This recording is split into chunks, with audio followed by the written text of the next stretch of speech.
Hello and welcome.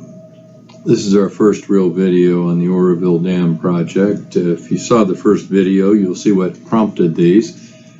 And we're going to go down through the failure modes of the dam, the issues that are evolving on the dam that threaten the integrity of the dam itself.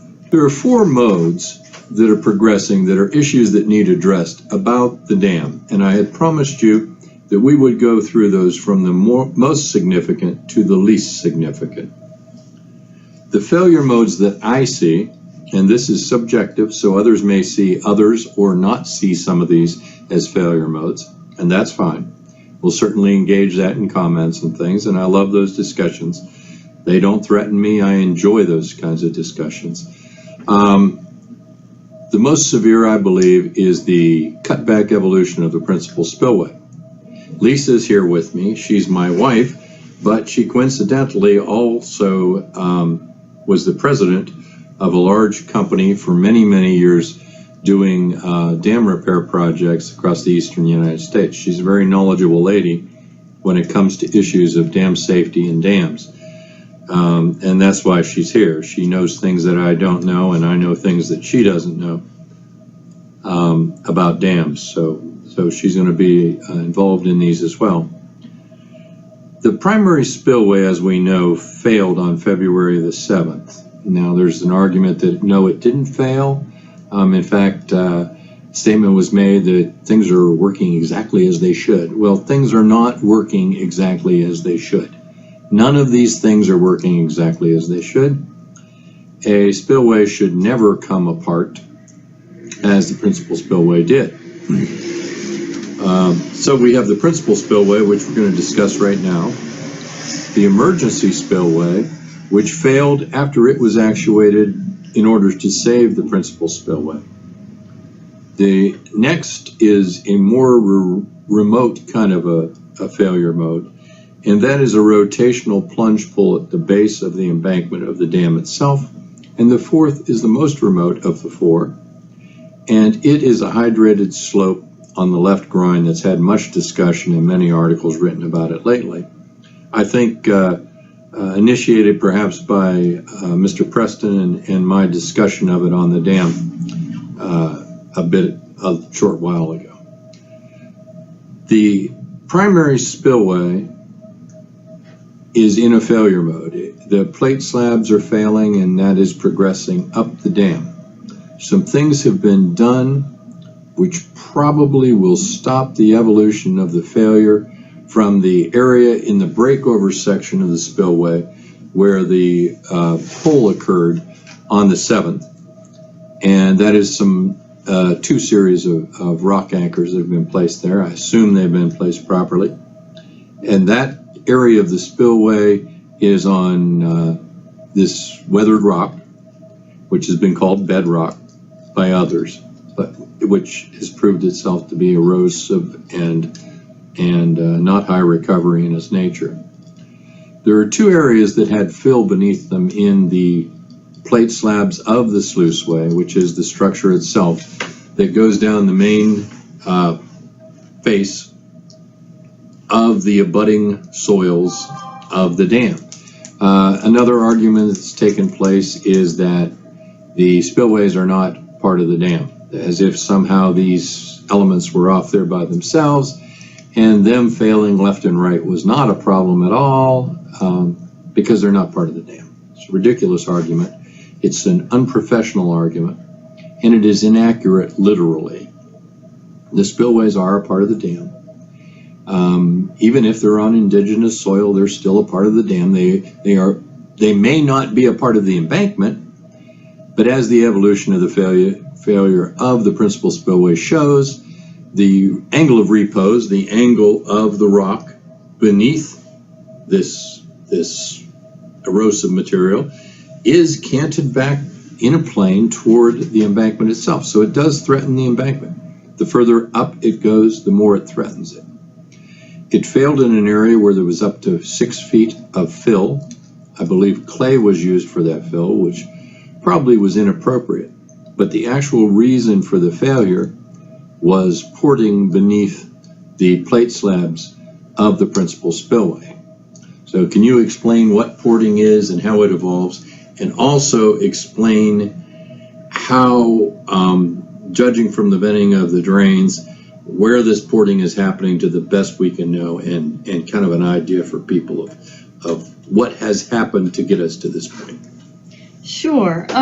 Anytime you have a place where concrete, earth, and water come together, the water is always working to get under the concrete and to migrate its way to the lowest point. So what happened at Oroville is not atypical. The water found its way under the spillway somehow, and then when it flowed down, it simply eroded the areas of fill. So the persistent voids that have been mentioned in many inspection reports have been there all along, eroded by that water. Also, sorry, I have no idea what else. You gave me like 3 things. Well, that's it. There had been a previous repair where it had failed in the same place. Right. And we had been contacted by somebody. We have not documented this, but what they explained to us was that they were involved in that repair, that drains were found to be completely failed within the void, and that they were asked to just fill the hole with grout. The venting of the drains is the next thing, and what that means. If you look back even on YouTube today, 2 years ago when they operated the spillway, you'll note this venting of drains, and what that means is very, very important, I think. There's a 2011 video in particular on YouTube that was taken basically by a tourist that shows the spillway, and the drains are just squirting out like fire hoses. What should be on the other side of those drains is basically earth. The fact that there's not just water coming out, but water under pressure like that tells you that a pressurized situation exists in the area of the drains, which is underneath the slab. And it exists at a high enough pressure to force the water up and through those drains. So that is a very obvious clue, and should have been a clue to everyone operating the dam, that there was a serious issue there that it needed explored. It doesn't require an in-detail inspection to see this. When the spillway is flowing, the drains are shooting water, and that's not normal and not okay. They particularly start shooting water at the point that the spillway, which begins rather flat, takes its sharp turn downward. And from that point, the entire length of the spillway before it fell apart, the drains were flowing like mad. If you were on a dam, and you have been many, many times, and in your inspection you actuated the spillway, which you do when you inspect a dam, you open the valves, and you noted that all of the phreatic drains around the sluiceway began blowing water out like fire hoses, what would you think of that situation? What would be your initial move, and what would you do? I would be very disturbed by that, of course.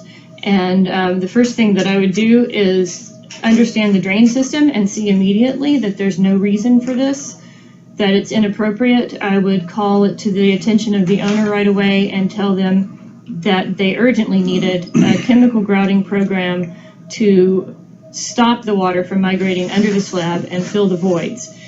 That would stop the water coming from the drains without ever touching the drains. They are the symptom, not the problem. The problem exists under the spillway in the form of voids.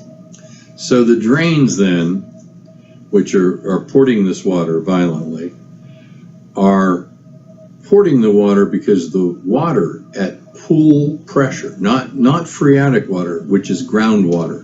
This is not water migrating through the soils or evolving through the dam that's being vented into these drains, which is what they're made for. They're made so that when it rains or when the soils are hydrated, that water does not pool beneath these structures, but instead vents into the sluiceway and runs down. And often you'll see these drains with a seeping phreatic water coming out of them. That's what they're made for. But violently porting like that tells us that there's some communication between the pressurized water of the pool and the drains. This never should exist. It never should exist. And to answer the obvious question there, where is it getting this communication, I have no idea. Now, the people operating the dam should know that, and they should tell you that. And it's very important to know that and to understand it. I don't understand it because the facts are hidden from us by the very people who are managing the dam. So I can't even, I have some suspicions, but I do not have firm knowledge of where this is happening. Since when you see the evolution of this, and there are calculations that can be done, there'd be an exercise in futility. If you saw a drain running and it was running fairly violently partway down the slope of a sluiceway, you could calculate that by spigot theory, and you could find out what the pressure was at that point. From that point, then you could calculate what's the total dynamic head driving this water. You'd have to do a variable for skin friction depending on grain size and those kind of things. So it's all for naught anyway. But in this situation, it's not even worth doing the calculation. Every single drain was venting violently the whole way down the sluiceway. A long time ago when I saw this, right before the failure, coincidentally, I said, that spillway is going to fail.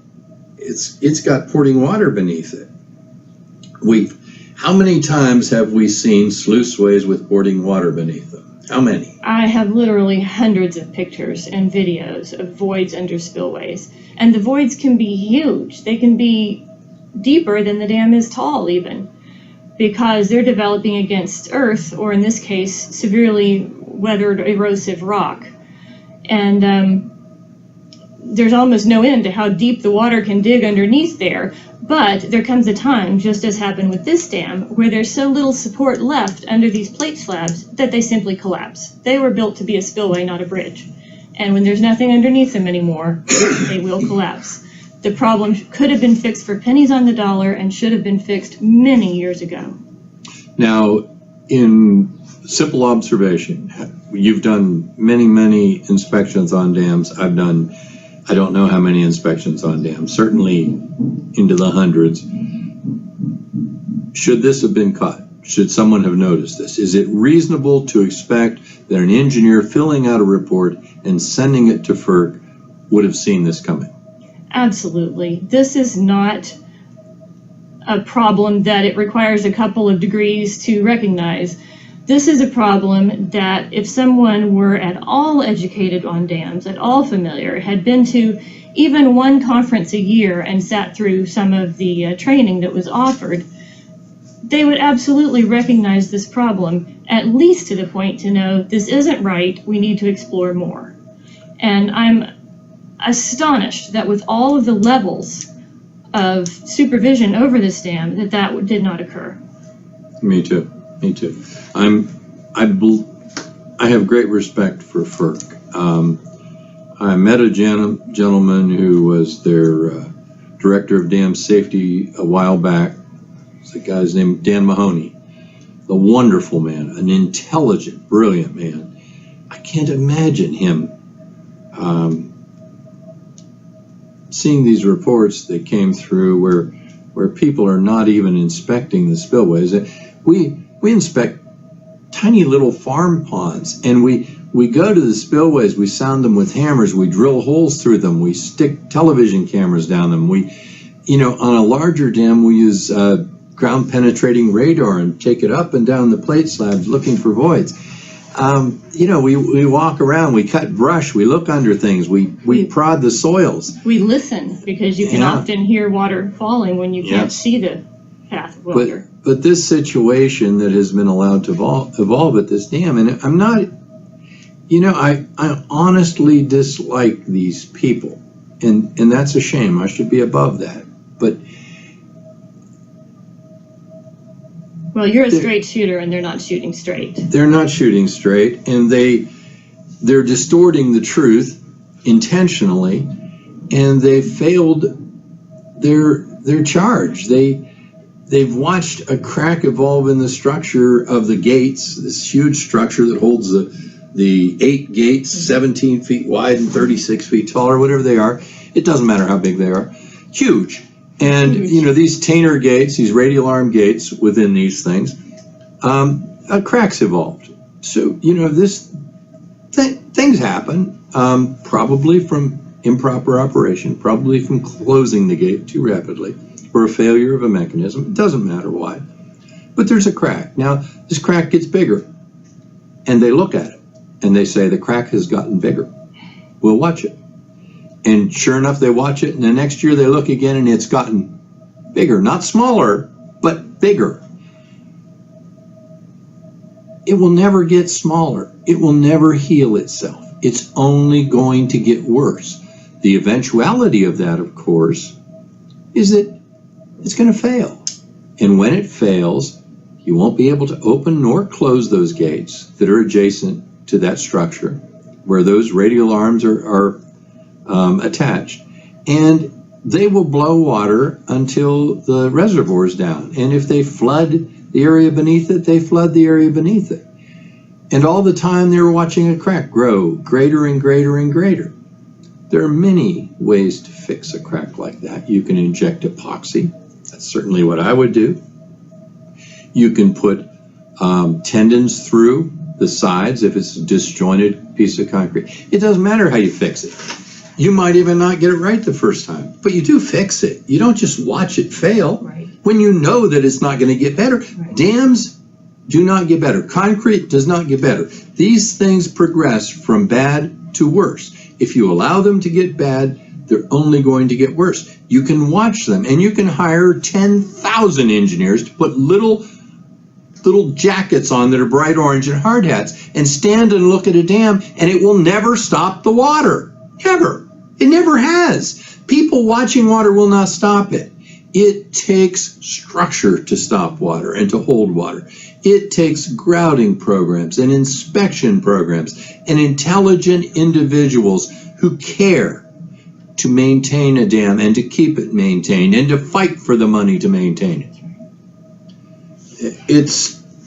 Anyway, I apologize for getting off on a rant, and this has gone way, way, way too long. But the primary spillway, the concern that we have now, and let me voice that quickly. The other area that's very suspect, the bottom's gone. There is no bottom half of the spillway. It doesn't matter anymore. The water's cascading down, eroding away a very erosive rock. No matter how many times Mr. Croyle says that it's not erosive rock, he's spending $100 million a month to scoop it out of the Feather River. I think we all know that it is erosive rock, that someone made a misjudgment. That's just what it is. It is what it is. And we can all see what it is. We know that it eroded away, and we know that it's eroding away. We know that that rock is canting toward the embankment. We know that half of it is gone, and it won't grow back either. No matter how many engineers look at it, no matter how many dollars are spent, it will not grow back. It will be reconstructed or it will not. The dam will stand or the dam will fail. But it won't get better. Now we have the top half. At the gate structure itself, what I noted on the plans was, and my plans are pathetic, so, I could make a mistake here. So I want to say that, and I want to hear if I have. And I'm sure that the people who want so much to see me make a mistake will be looking at this. So please do tell me, because I do not wish to make a mistake. I see fill at the head of the plate slabs of the sluiceway that is up to 4 feet deep. I saw fill at the breakover where it failed up to 6 feet deep. Now I'm very concerned of that area at the sill, which is where the gates seat. The gates seat on the sill. When the gates are all closed, the drains are not venting violently. As soon as the gates are open, all the drains vent violently. And for several minutes after the gates have been closed. Of course, because it's charged with water beneath the slab, right? And the soils adjacent. So since the top ones are venting as well, it tells us that the communication of the water, when they open the gates, the pool pressure water under the slabs is up near that top. So now I'm very concerned that the top of the plate slab evolution of the sluiceway will fail. If that fails, then the gate structure itself is in some serious jeopardy. That is what frightens me, and that's why this wins my most concerning failure mode for the Oroville Dam. If the top plate slabs fail, it will cause erosive cutback, of course. I know it's on bedrock, yada, yada, yada. I've heard that so many times it makes me sick. It's not. It's on crap, and it's poorly anchored to the crap. And if that fails, there's a very real possibility of the failure of the gate structure. And I think everyone knows that, except perhaps a couple people who are in positions of power at DWR. So that is the primary methodology for failure of this thing. This thing has run far too long.